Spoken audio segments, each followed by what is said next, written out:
Hello, hello, hello. Welcome back to episode 3 of Wellness with Hawa. And today we will be dealing with men's mental health, but with a cat twist kidogo. We will be looking at it from a professional's point of view. So I'm here with my lovely guest. She will introduce herself, tell us her name and what she does. Karibu sana. Thank you. Hi guys, my name is Penina Njoroge. I am a psychologist and currently practicing as an addiction professional. Okay, so Penina, let me ask you, what exactly is this depression? What exactly is this mental illness? Can you please give us a brief on it?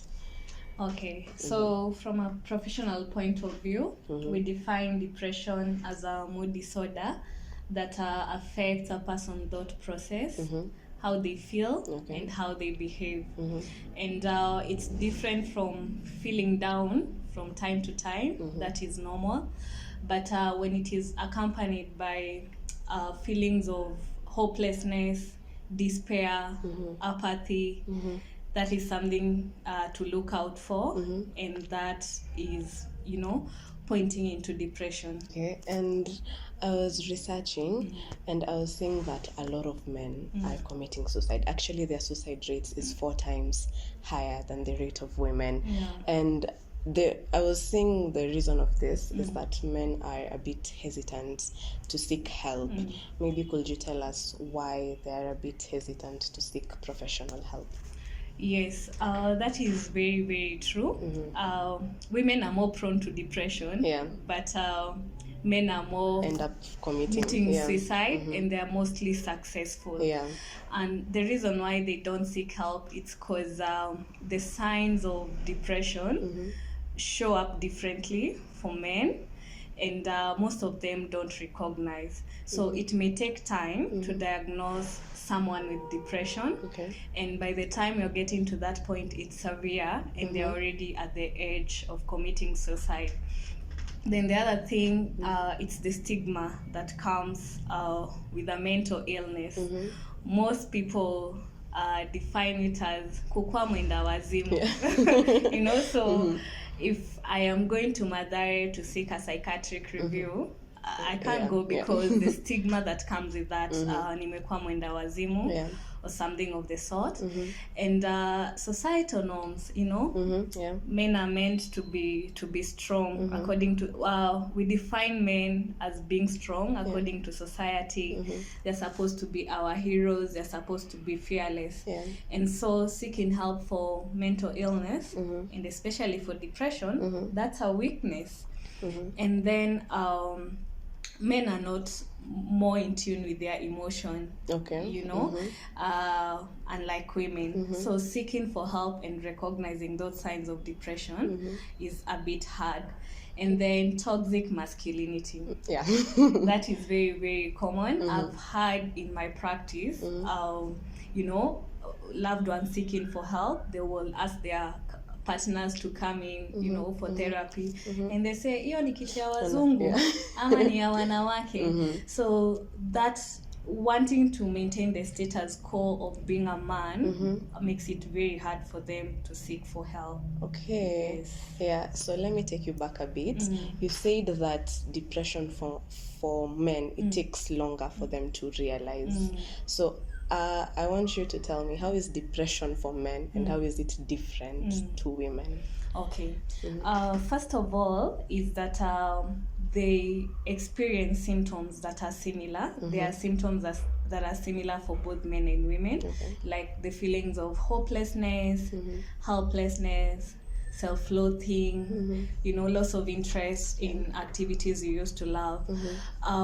But for men, you realize they don't recognize these symptoms. They will complain more of symptoms like headache, fatigue. You start to notice they're becoming more irritable. So they're treated for physical illness, but not mental illness.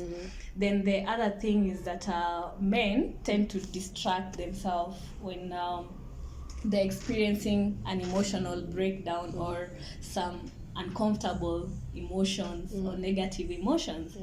So they will get involved in things like drinking, they get obsessed with their work, unlike women who are more in tune with their emotions, and they actually dwell and rehearse on their emotion, leading to negative self-talk, crying for no obvious reason, you know, and self-blame. So for women, the signs and symptoms are more obvious, unlike for men. Okay. Yeah, so those are the main reasons.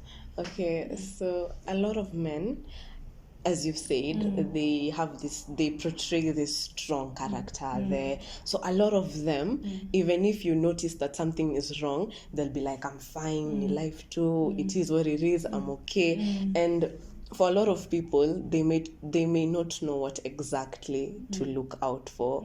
So is there like a way someone is able to see behind the smiles, behind the all of this? Yeah. Okay, yes, there's a way to see behind the mask they put behind that smile.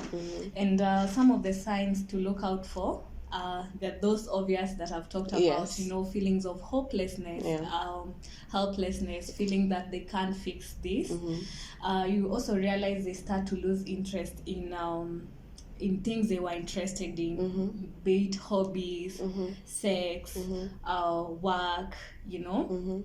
They also start to get involved in more destructive behaviors. And this may include substance use.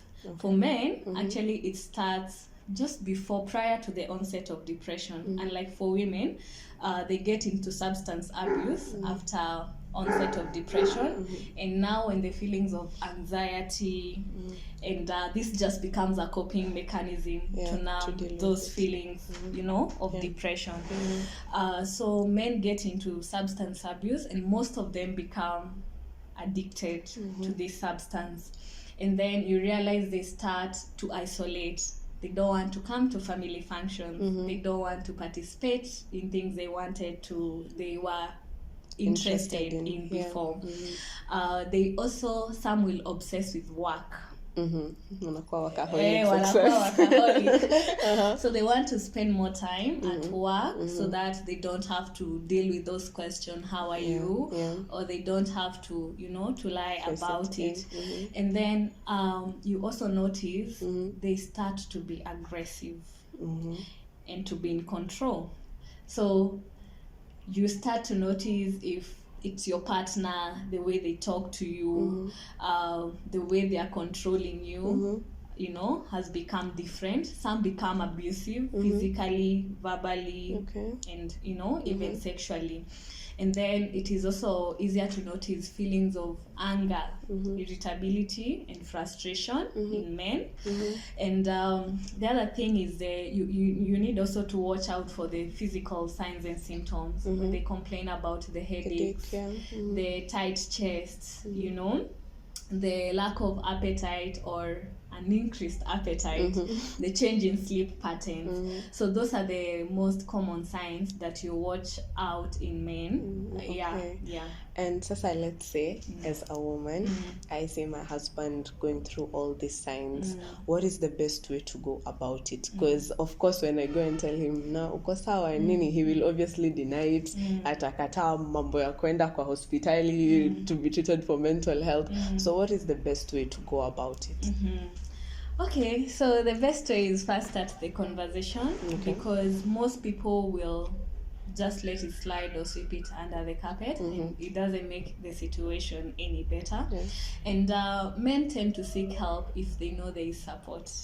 They are supported. Oh, okay. Yes. If they know they are supported and you're having this conversation and they know, you know, you're genuinely listening and they, you know, you will genuinely help, then that will help.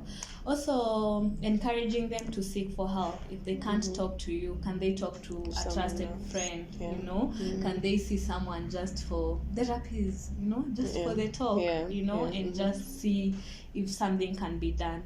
So I will say the most important thing is having the conversation and being genuine, actively listening, watching out for these signs, and encouraging them to get help if they can. Okay, and you said you encourage them to get help. So let's say this man has no one to talk to. He can feel himself hayuko sawa.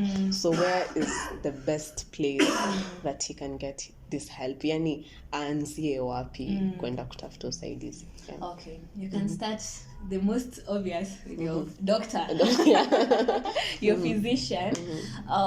They can help you. They treat you for both physical and mental health issues. If they're not able to deal with the mental health, they will refer you to a professional. Okay. So they will refer you to a psychiatrist. They will refer you to a psychologist.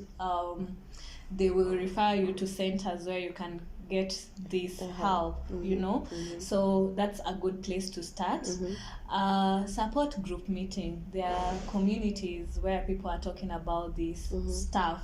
So if they can go for those meetings, they don't have to express the first day they go, but just sitting and listen and to other people and see if they can resonate or it can work for them.